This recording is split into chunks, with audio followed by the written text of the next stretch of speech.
The Holy One. Seek the Holy One. Seek the Holy One. Seek the Holy One. Seek the Holy One. And God's strength. God's strength. Seek God's presence continually. Seek God's presence continually. Continually.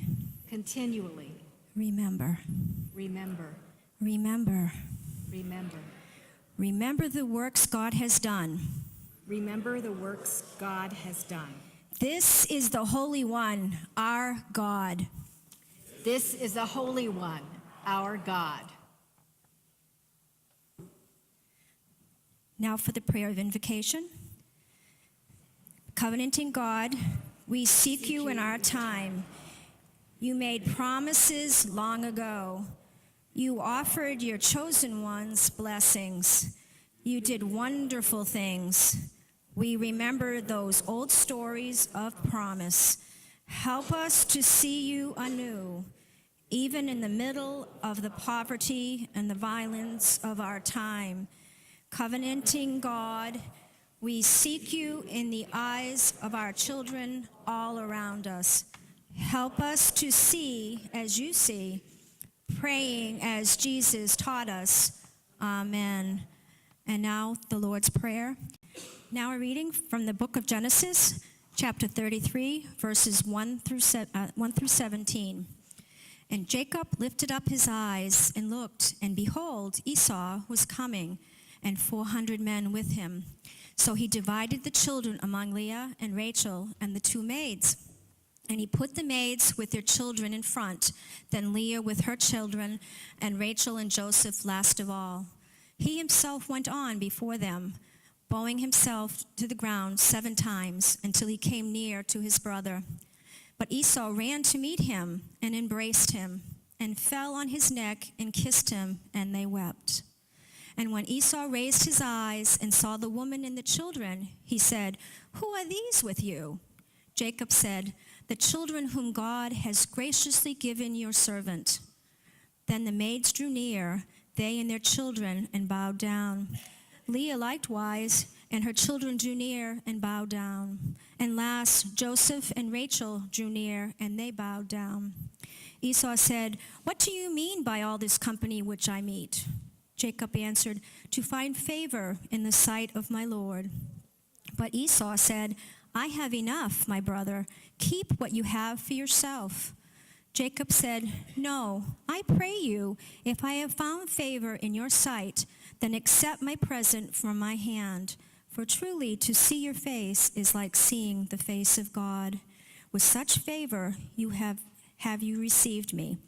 Accept, I pray you, my gift that is brought to you, because God has dealt graciously with me, and because I have enough." Thus he urged him, and he took it. Then Esau said, "Let us journey on our way, and I will go before you." But Jacob said to him, "My Lord knows that the children are frail, and that the flocks and the herds give suck are a care to me, and if they are overdriven for one day, all the flocks will die. Let my Lord pass on before his servant, and I will lead on slowly, according to the pace of the cattle which are before me, and according to the pace of the children, until I come to my Lord in Seir." So Esau said, "Let me have with you some of the men who are with me." But he said, "What need is there? Let me find favor in the sight of my Lord." So Esau returned that day on his way to Seir. But Jacob surveyed to Succoth and built himself a house and made booths for his cattle. Therefore, the name of the place is called Succoth. Thus ends the reading. It's not fair that he was born first. I was the livelier one. It's not fair that because of an accident of the timing of our birth, that he was where he was. And he was the one that shot out of the door first when it was time to be born. It's just not fair. I grabbed him by the ankle and I tried to pull him back so I could be the one born first. But it was too late. It's not fair. He was my father's favorite because he was bigger and he was stronger. I was always trying to get my dad's attention, but he completely ignored me. He was a big, dumb galoot. That's what he was. I was the smarter one. I always was. I always said he was a few lentils short of a stew. Or as you guys might say, a few French fries short of a Happy Meal. If dumb was dirt, he would have covered 3 furlongs. He was about as smart as bait. It's not fair. But you know what? My father didn't care. He didn't care that Esau wasn't the smart one. He would take him out hunting, show him everything. I'd try to follow along, but they would say, "Oh, Jacob, you can't go fast enough. You're not strong enough for this. Go back to the house. Go be with Mom." And so I sat with my mother, and I learned how to tend the fires and care for the animals. It just wasn't fair. It wasn't fair that Esau was going to inherit everything. I mean, he already had the red hair that my dad loved so much. He was already bigger and stronger that my father loved so much. It wasn't fair that he was going to get all the land, the servants, and all of the animals too. And you know what else? He was going to get the blessing, the best of the Spirit that had been passed down from generation to generation, starting with my great-grandfather Terah, and then was passed to Abraham, and then to my father Isaac. And it should have gone to me. That blessing should have gone to me. It's not fair the way it was. Well, it's just not fair. Mother liked him better. Right from the very beginning, right from the conception, I was the strongest. I was meant to come out first. Little weasel tried to pull my ankle, keep me there and usurp and go around and get out first. I'm the strong one. I'm to be the leader. But I'm the hunter, and I proved it. My father would take me out hunting to get food for the table. This one couldn't keep up. He thought a runny nose was an exercise program. But no, he went to Mom. He hung out in the kitchen, prepped everything I brought in there. And the harder I worked to get Mother to love me, the more he got the accolades. "Oh dear, what a wonderful recipe you've made out of this goat. How wonderful." Well, how wonderful indeed. He was a weakling. I did all the hunting. I spent days, evenings out in the woods, sitting around the fire with hundreds of men just to put food on your table. Oh, we did have some fun times around the fire, I have to say. A couple jokes. What do you call a tired sheep? Anyone? A schleep. Yeah, Oh, that's so it wasn't that great either. What do you call a religious sheep? A Baptist. One of my better ones. But back to the story. I worked so hard. And this guy comes in on my father's deathbed and steals the Spirit, steals my blessing. I'm the leader. I'm the firstborn. That's tradition. I'm supposed to be the leader of this family. I proved it. I was the strong one. It's not fair. It was supposed to be my inheritance. Mine. My inheritance. Instead, I was switched for a bowl of lentil soup.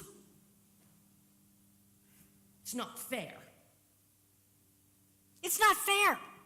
It's not fair that I had to be the one on the run, that he got so mad at me that he was going to kill me. It's not fair. I was the one that loved to be at home.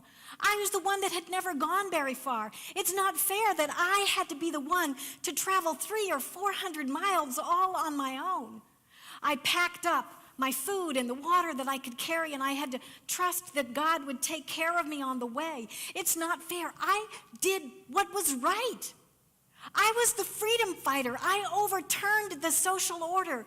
From that moment on, every boy that was born knew that it didn't matter the order of birth, that he could inherit, that he could receive the blessing. Yes, for our freedom, I fought. It's not fair that I had to leave, that I had to be on the run. It's not fair that when I got there, I fell in love with the younger daughter. It's not fair that my father-in-law, Laban, made me marry the older daughter instead. It wasn't fair to her that she had to be the unloved one, the unwanted one. She was a good wife to me. She gave me 6 sons and a daughter.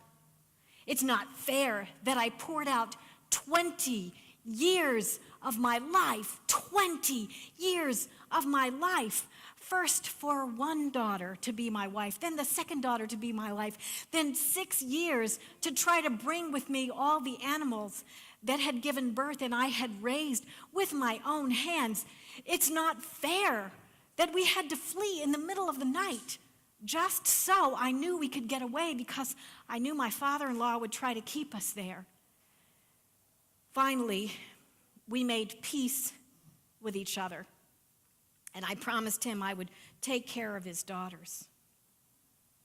It's not fair that I had to face the terror then, the terror that I had forgotten from 20 years ago, the terror that my bigger, stronger brother was going to kill me and now kill the family that I loved and all the servants that waited on us and take all of our animals. It's not fair that I had to deal with that.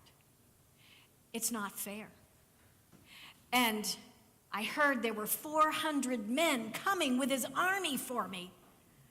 And I was so terrified I could barely move. So I sent the family across the river, and I wrestled all night with the angel, with my conscience, with God. And I was blessed as the day broke, and my hip was out of joint because of it. And you know what I realized when I received the blessing? I realized that I had blamed everyone. I had blamed my father, Isaac. I had blamed my mother, Rebecca. I had blamed my brother most of all. I had blamed my brother. I had blamed Laban. I'd even blamed Leah. I had blamed God for it all. And you know, the one person I never blamed was myself. I never even thought about all the things that I had done to cause everyone else so much pain. All the choices I had made in my life that had gotten me to this place. Yes. It wasn't fair. my struggle. I struggled because he learned these wonderful things from my mother and eventually learned how to steal my inheritance, to steal my blessing. And then the parent who loved me the most died and left me. I was left empty, but to work hard and to make it through. I'm a survivor. I'll get through. But I'm ready to receive him. Jacob, it's been many years, and that's all in the past. And I come here with my 400 men, and I put the past aside for my brother Jacob. Esau! Jacob!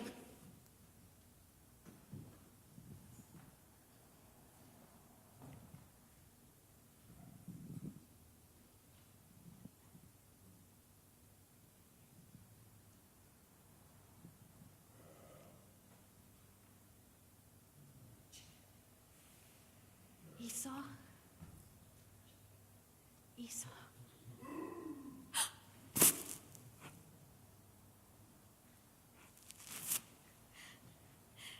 Esau, everything I have, it's all yours. It's all yours, Esau.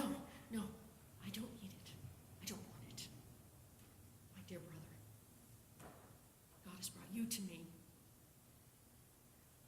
Esau, seeing your face, it's like seeing the face of God.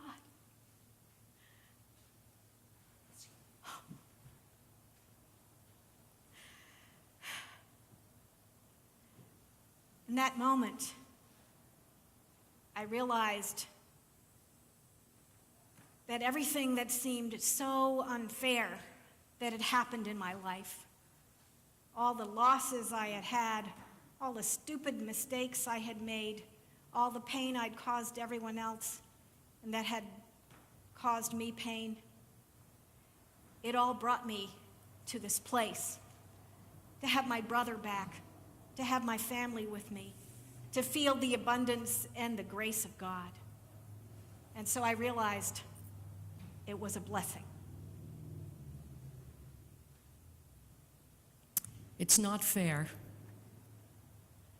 How many kids in your life have you heard say at least 5 times a day, well, it's not fair?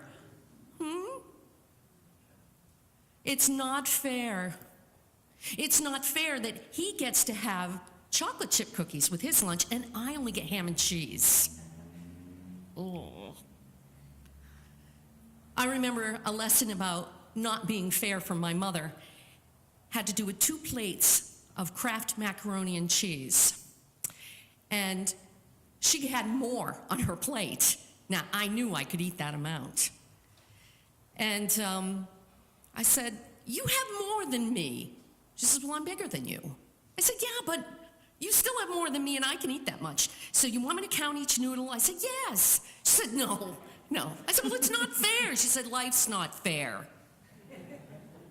Life's not fair. And that was the first big lesson about the fairness of life that I learned at the age of 8. That's pretty deep. Oh, and I learned it as I went along. We hear it from children, we hear it from adults. Oh, it's just not fair. They go to the Caribbean and I go to the Cape. They go to Denison and I go to the backyard. But yeah, life isn't fair. We get handed things that we don't ask for. I go shopping with Emma, and she looks fabulous in everything. And I just go for a pair of sneakers, and they look like water skates. That's not fair. But life goes on. And of course, what we're going through and other families in this church aren't fair. You think about, what did I do what did our family do? What happened? Why do we have to go through this? Why do we have to go to 50 chemo treatments and 20 operations and on and on and on. It's not fair, but life isn't fair. It isn't fair. But if I got up every day and said, oh, this day is not fair, then I wouldn't get up at all.